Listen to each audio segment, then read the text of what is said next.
Hello and welcome, ladies and gentlemen.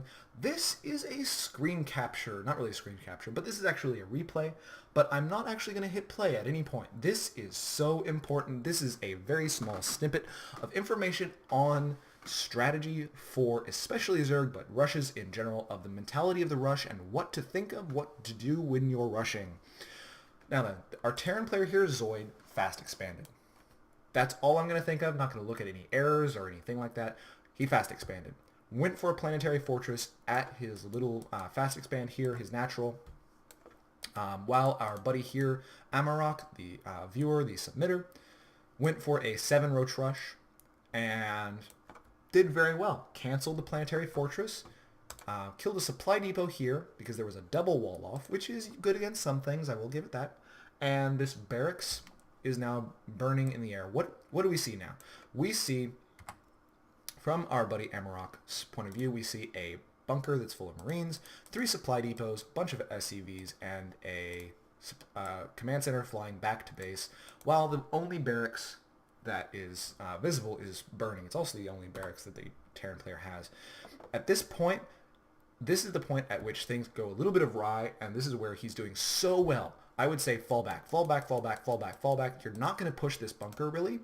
So even if you kill a supply depot, which he ends up doing, and getting in the base and all that sort of stuff, it doesn't matter. At this point, fall back, because the mentality of the rush needs to be manipulation. At this point, manipulate your enemy so that he's doing the things that you want him to do. And those things are not get up a good economy so he can't mass units, but also not tech up so he can't get good units against what you're doing.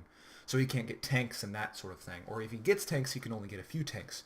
Or if he stays at tier 1, he can still only get a few Marines, that sort of thing.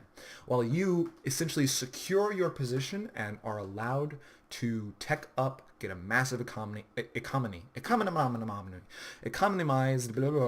economy, and just pound your opponent into the ground with your economy and your ability to produce at such huge amounts, or your ability to get units, get higher tech units than your opponent.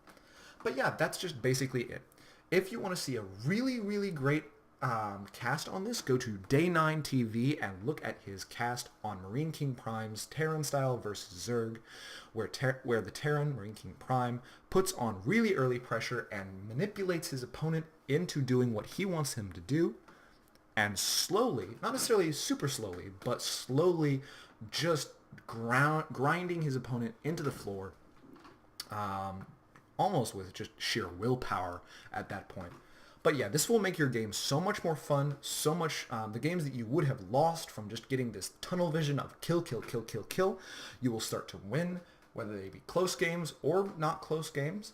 And yeah, this is just so important. This is something that was so important that I learned from going from bronze to gold, and is something that I'm developing as I go forward, of realizing when to fall back and when to try and focus on manipulating our opponents.